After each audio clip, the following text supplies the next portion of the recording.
E eu vejo um recrudescimento, uma revontade, uma vontade que já tinha antes, né?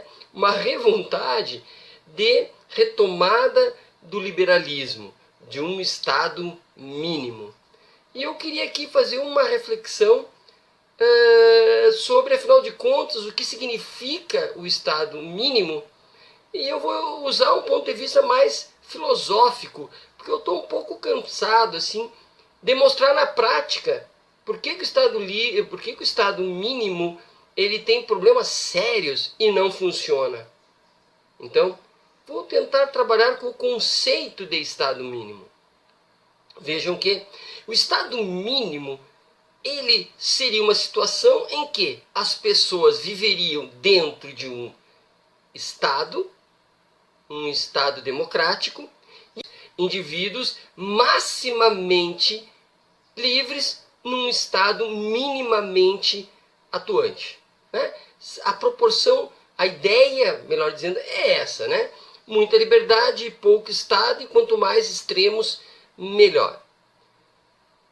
Então, em teoria, significaria que eu, Amilcar, se sou a favor do aborto, desde que eu não prejudique ninguém, e seja com o meu dinheiro, eu poderia praticá-lo.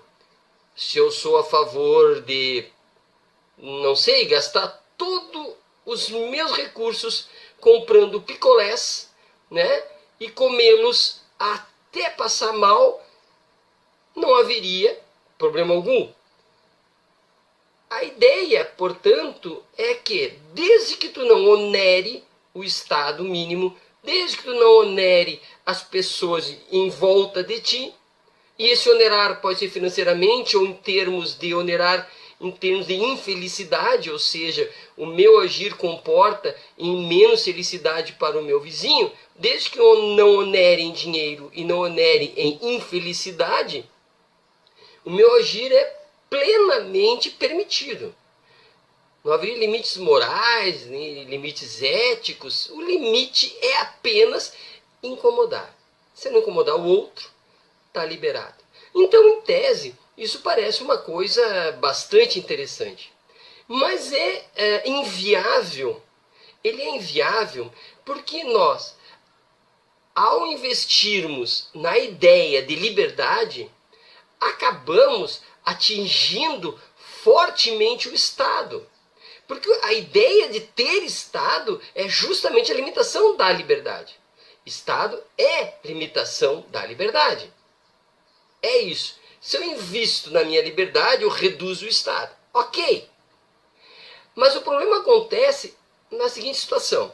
Digamos que eu, Amilcar, estou financeiramente bem aquinhoado, se eu tenho as coisas que eu preciso, o Estado mínimo é bastante interessante para mim, porque eu me sinto muito livre ao aceitar a liberdade do Estado mínimo. E me sinto muito livre para aceitar o Estado, porque o Estado realmente, para mim, nada pesa. Nada pesa. As moedinhas que eu dou de impostos para ele, né, é muito pouco. Se eu botar de um lado as moedinhas de imposto e de outro lado a liberdade que eu tenho, a liberdade é muito maior para mim, interessante. Eu quase que não sinto o Estado. Portanto, para este cidadão, o Estado mínimo é interessante. Por outro lado, vou me imaginar em outra situação. Agora, vamos imaginar que eu não tenho o suficiente. Se eu não tenho o suficiente, a liberdade que o Estado me dá se torna um peso violento para mim que eu não posso suportar. Porque enquanto eu não tiver o suficiente para me manter, ou enquanto eu não tiver o suficiente para usufruir das benesses de viver em sociedade, a obrigação que eu tenho de ser livre nesse estado é muito terrível para mim. Porque eu livremente deverei manter-me na situação de penúria. Eu não poderei pedir para o Estado: me socorra. Ele vai dizer: tu és livre, vá e trabalhe.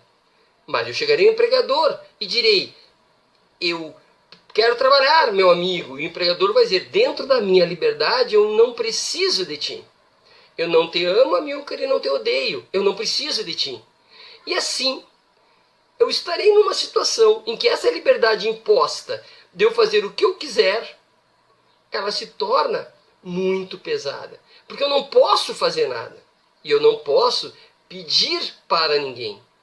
E é capaz de eu, cidadão, que não tenho condições de manter-me livre de forma obrigatória, né? Porque eu não posso exigir a tutela do Estado sobre a minha pobreza, eu tenho que ser livre, obrigatoriamente eu tenho que ser livre.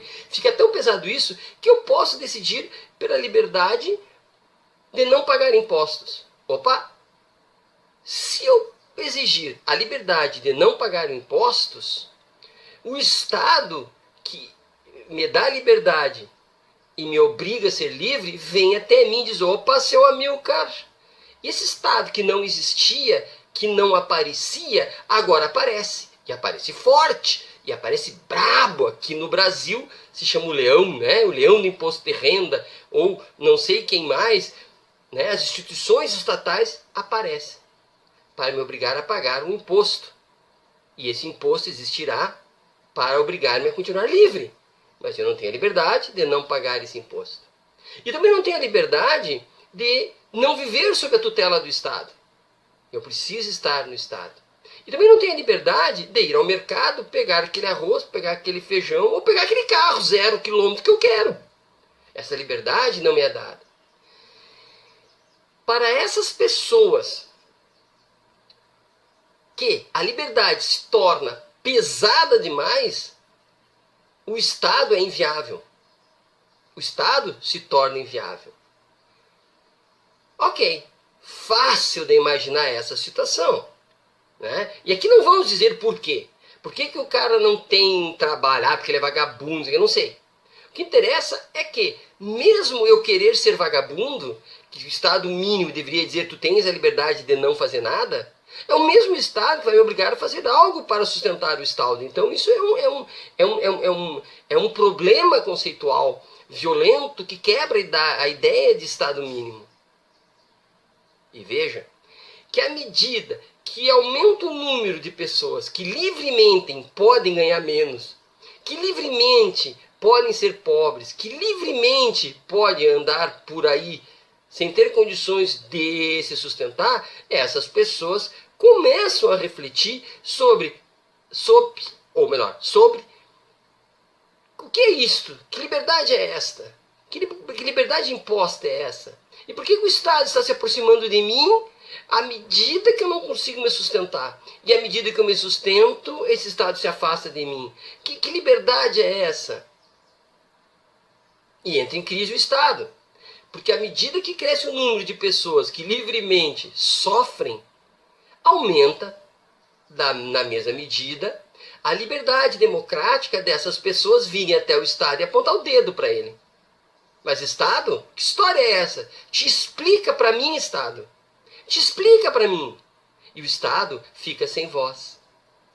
Então, esta crise de um Estado mínimo é que eu queria trazer para vocês para a reflexão neste momento. Como manter um Estado mínimo, um Estado da liberdade plena, se as pessoas são obrigadas a serem livres, querendo ou não, podendo pagar por isso ou não. E se não forem livremente pobres, vão sofrer as consequências desse Estado mínimo. Então é uma crise e espero deixar com vocês uma pulguinha atrás da orelha. Um abraço e até a próxima.